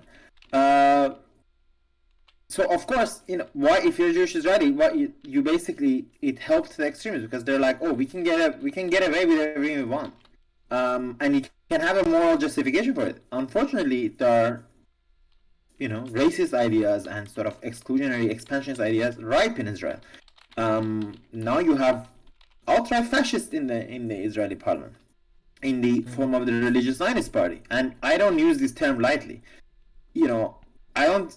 I don't mean there's sometimes. I mean, people in the religious Zionist party include serious homophobe. By homophobe, I mean people who say homosexuals should not exist, and they're like, shame on them. Yeah, the Noam party. That's part of it. I'm talking about Itamar Ben-Gvir, a politician who on his wall he has a picture of Baruch Goldstein. Now, who's Baruch Goldstein? A man who in the 1990s went to a mosque in Hebron and killed 30 people who were praying. So, you have some really rabid right-wing forces there, and of course, like all other right-wing politics, they have their own ways of justifying this. This is our God-given land. God has given us this land, all the rest of it. But the point is, if we we need a movement, right? A movement, anti-occupation movement. You had this movement before. Under peace now in Israel, there is a reason Yitzhak Rabin was killed, and he had millions of support. So you need a movement, and as part of that would be a question of conditioning military aid. It won't be easy, by the way, and none of that will, it will backfire at some point. It's not like you want to imagine a very crazy situation in which actually Israel says, oh, you know what, fuck you, we don't want the United States. We cannot go our own way and do different things and get help from Russia and China. We won't ask any questions. It's like that's something extreme, right? But my point is, it's not a magic card. It's not like you put conditions and they say, oh, okay, now we'll do it. The sustained movement for peace. I do have a question on that. So say we put the pressure on our politicians and things like that, and Biden, does what is needed to help end the occupation. Can you think of a way? Because this is kind of my sticking point here. Can you think of a way to keep, say, the 2024 elections get in, and Trump gets reelected for some reason, or someone like him? How do we keep America from just going back to its old ways on this and undoing all the good that the pressure we put on helps? Like, is there a mechanism or something you can think of that'll I mean, it's elections have consequences in democratic countries, and yeah, if your side wins that has different policies, unfortunately, that's going to be it. But this is also why it's one of the saddest things about Israeli-Palestine conflict is that this is this weird story of politics is how things align, right? And with America and Iran, you also have at that, like you have someone, when the mood in Iran is for peace, you have someone here who is not, or the other way around. I mean, you go crazy. I'm a historian. You really can't sleep at night sometimes thinking, what if things would have gone a little... For example, in 1967, what would have happened if Jordan didn't join the fight? Mm-hmm. Which everyone in Israel told it, by the way, don't do it. Don't join the fight. Syria and Egypt are fighting. Don't join it. There would be no problem today. There would be no problem as we know it. There would be a problem of Palestinian refugees, but, there are many people have been made refugees everywhere. People also forget this, by the way, that at the end of the Second World War, millions of people got moved. Millions of Germans and Hungarians were moved from lands they had always lived in, and people continue lives. The problem it's a problem to be kicked out of your land. Unfortunately, of course, it's a problem. But if your kids are born in another land, and they have citizenship there, and after a while they can hopefully go back and visit at least, there.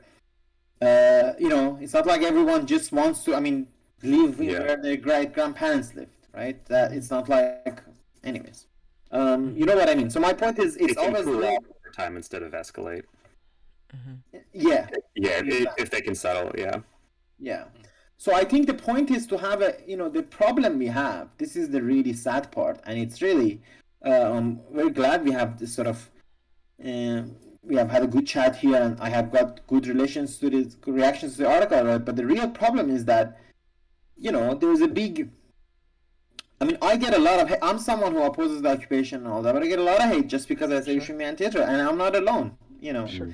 So we have a real problem because we have at one side we have people who are fully in support of Netanyahu, fully support the war on Gaza, fully support all of it, and then we have other people who basically wish Israel didn't exist. That's sort of what it is, right? They wish Israel didn't exist, just like they wish the U.S. is also still Ukraine. They wish it didn't exist. So, great, but it's not gonna happen, right? It's gonna They're there.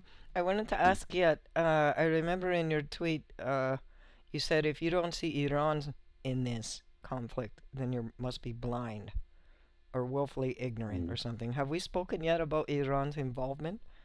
And if not, let's talk about that. I don't think these people know anything about that, so let's have it. I would be really interested to hear about that. Yeah, we're all ears. So the real story is, Iran, the Islamic Republic of Iran, is the only serious state that gives serious support, military and financial support, to Hamas and the Palestinian Islamic Jihad. These are anti-peace groups. From the first day that Islamic Republic was founded, it has helped the anti-peace Palestinian groups. And throughout the years of the peace process, Madrid Conference of 1991 and then Oslo of 1993, Iran has helped what you can call the rejectionist camp. This is the camp that basically says, Israel shouldn't exist, right? They reject the existence of Israel. Iran has helped them, and unfortunately, if today, just think about it, actually.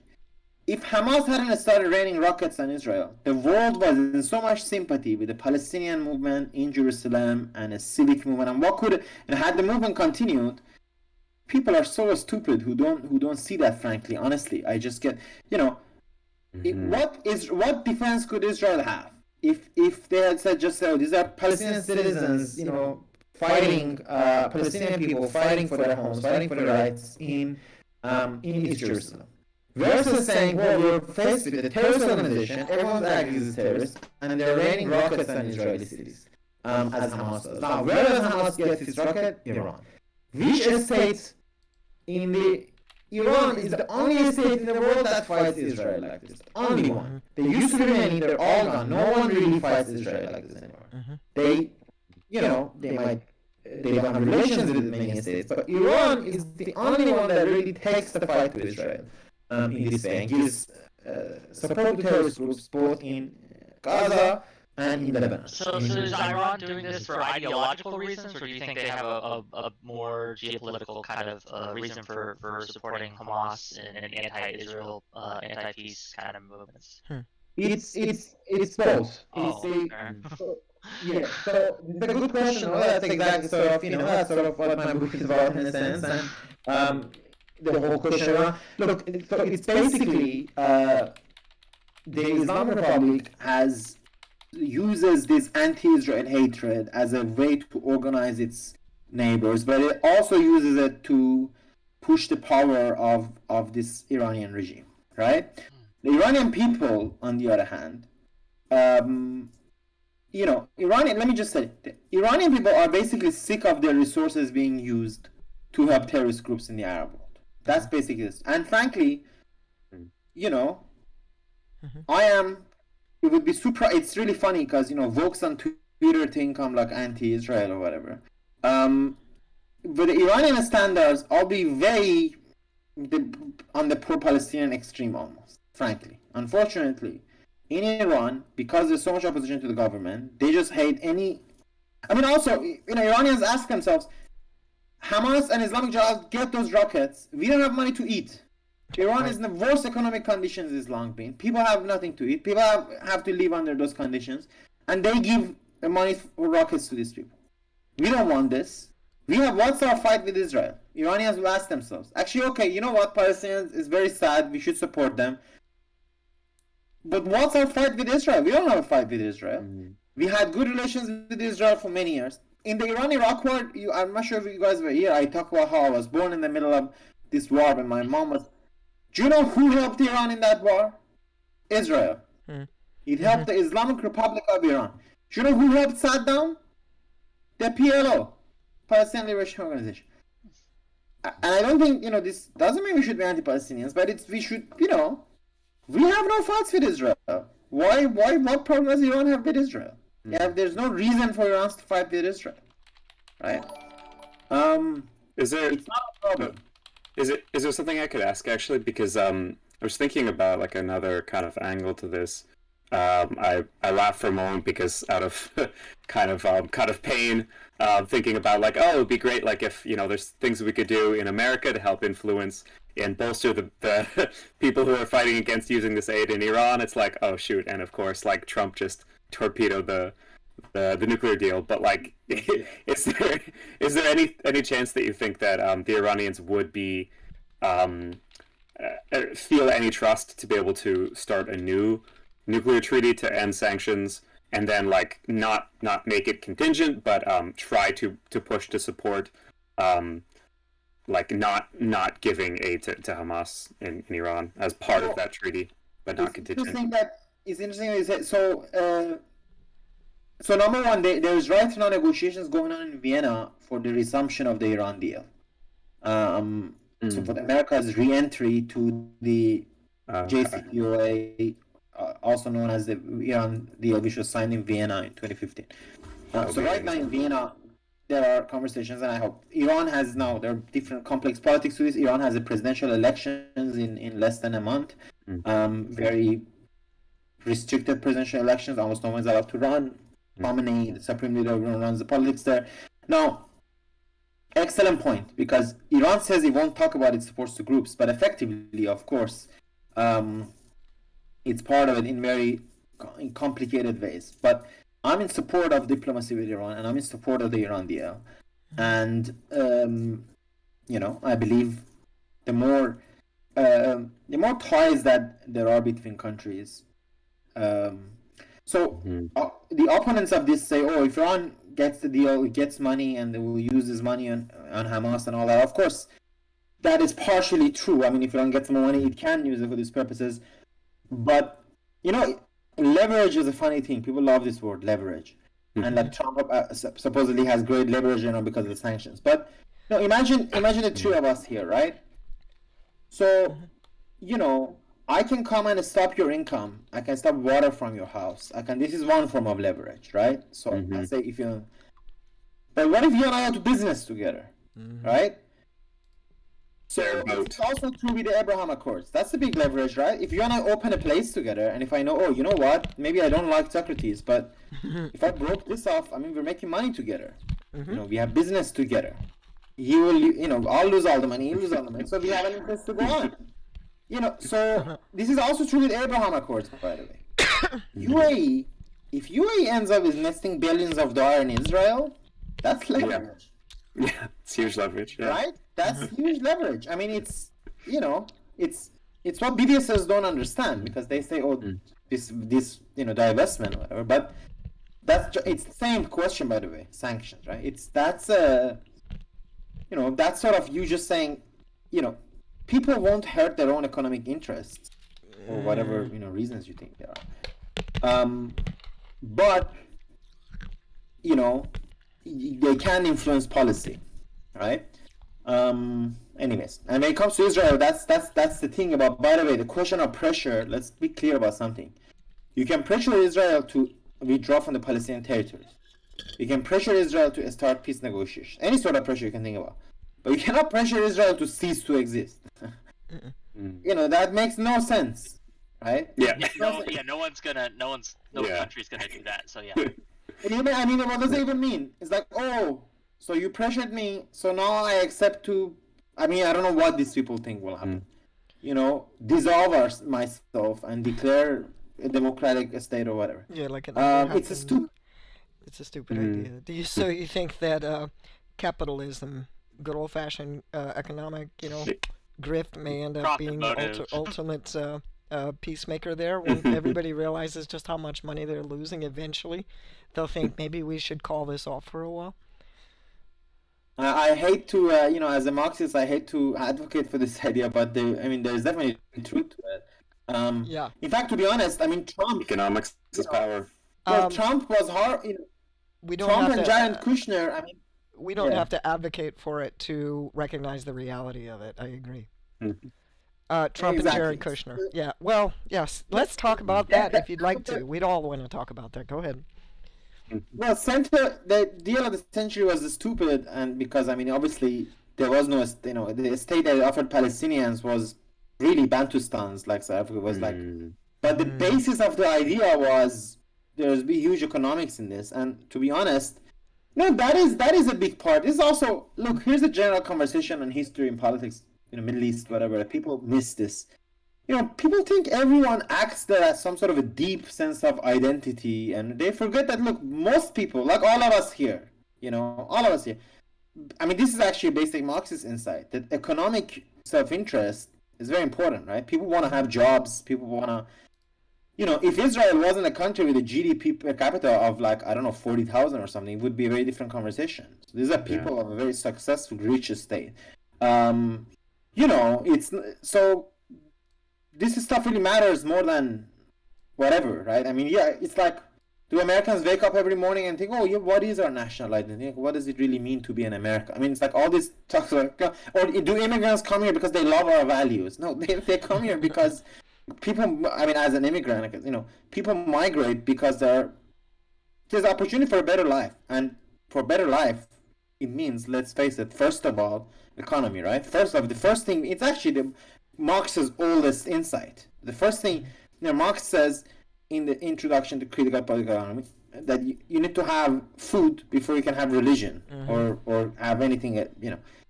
Existence predates social conditions, social consciousness. So, you know, there is an economic basis to everything, and the economy should be and can be the basis of peace. I was wondering if I could ask, and sorry if I'm asking too many questions if other people have, but I was wondering if I could get your thoughts really quickly on just three organizations, because what you said about Hamas and its kind of geopolitical ties to Iran and what that means was really, really enlightening.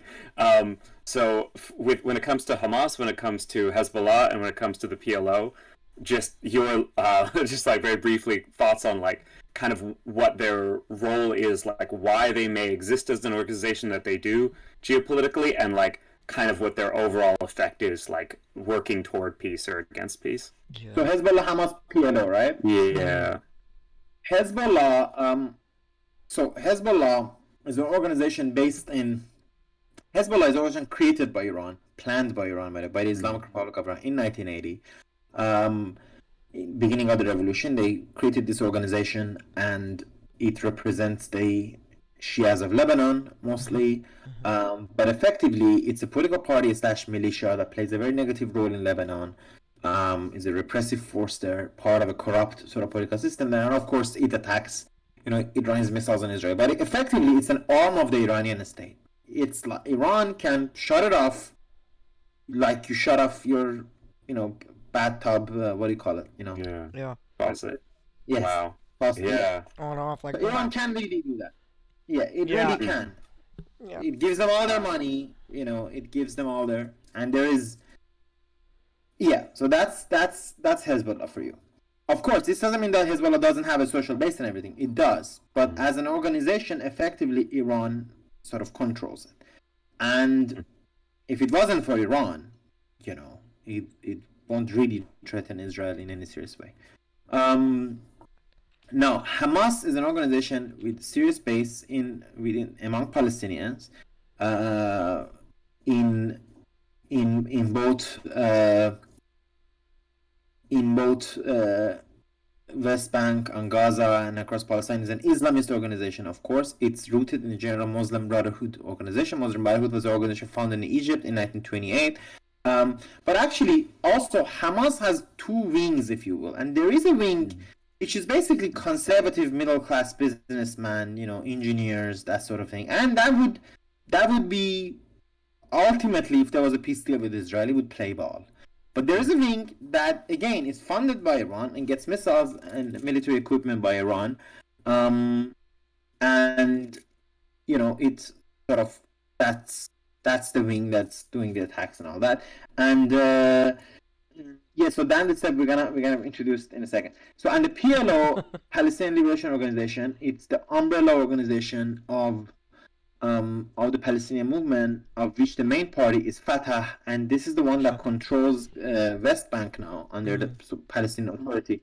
The problem with the PLO is that it's lost its democratic legitimacy because the elections have not been held for a long time. They were supposed to be May 22nd. President Mahmoud Abbas, who's 80-something and sick and old and unpopular, has cancelled it. He said he cancelled it because Israel didn't allow elections to be held in East Jerusalem, but everyone sees that as sort of an excuse. So the PLO is basically an umbrella organization, which has accepted Israel for a long time and ready to sort of build the Palestinian state. It controls what is called a state of Palestine according to UN, a state that exists but doesn't have sovereignty. So the problem with it is it's the lack of democratic legitimacy. Okay. Professor Azizi, this is Thank you. Dan. Dan is a student and a local, in other words, Twitch historian, and so he's popped in, and so I hope you enjoy speaking with him and adding him. And he's a very accurate young man. He's a very precise young man.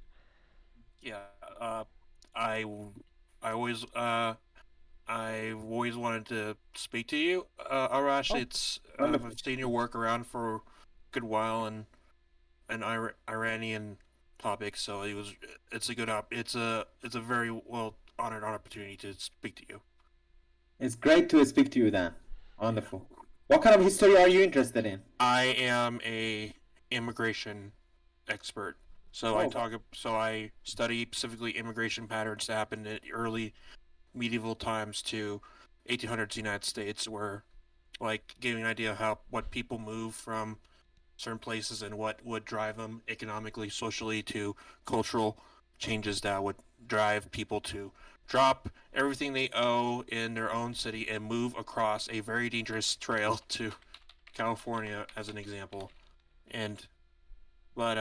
Yeah, that's usually my area of my study, but I am familiar with many of the other areas, including Parthian history, which I had a professor who was an expert in, who wrote stuff in it. So, but those who don't know, Parthia is an old empire that controlled Iran from about 200 BC to 200. 220, yeah, until the Sassanids beat them and all of that. Yeah, I am very, I wanted your opinion on this, as you you study the area of Iran. What is since like the Shah was overthrown in the 1970s, how does this culture of like authoritarianism always come from like the cultural situation that happens around Iran? So, Ever even before that, did you say that again? since like ever even till now, we have authoritarian leaders that have been ruling Iran, but even after what the nationalization that happened in the 1950s, do you think that there still is a chance to be reformed in a way without having a conflict? Well, if you ask me whether I think there are sort of chances of democracy in Iran, of course, I believe that's possible, and Iranians have yearned for democracy for a very long time, from the constitutional revolution of 1905, 1906, where we fought for it, to 2009 when we had a massive movement, and of course movements of the last few years against the government. So, but unfortunately, the situation in Iran is very difficult right now because there is no organized opposition, and the regime has closed the political space more than ever. But you cannot leave but without hope. I mean, that's sort of the rule of politics. You should always have hope and optimism. Now, the challenge is to build a democratic opposition, which we do not have an organized one, unfortunately, right now. But in politics, as I say, you have to always maintain hope and optimism. The reality is that millions of Iranians yearn for democracy and are ready to fight with this government. And what makes Iran more hopeful than China in some ways, for example, or other places, is that the authoritarian system is not very strong, i.e. the government is in a lot of crisis and it clearly lacks legitimacy. So the idea that at some point it will end, especially when the current leader, Ayatollah Khamenei, dies, he's 82. Thank God people don't live forever, so he will die soon. And that there will be some opening. We do maintain that hope, but things don't currently look very good, and the U.S. sanctions haven't helped, in my opinion, because they've weakened society. They've weakened the type of people. Here is their old rule, right? People don't come out to fight for democracy when they have problem filling their stomachs, right? When they're hungry. That's the important rule. Whereas they will come out when they have more space. Which is why the sort of sanctions have been very foolish and actually helped to strengthen the dictatorship in Iran. Yeah. Well, thank you for the answer. For the free answer. It is nice to talk to someone who's a national, so we can finally hear, from, and not about. Which is my whole thing is to speak from. So everything he's saying is so good for us to hear. So it's so appreciative.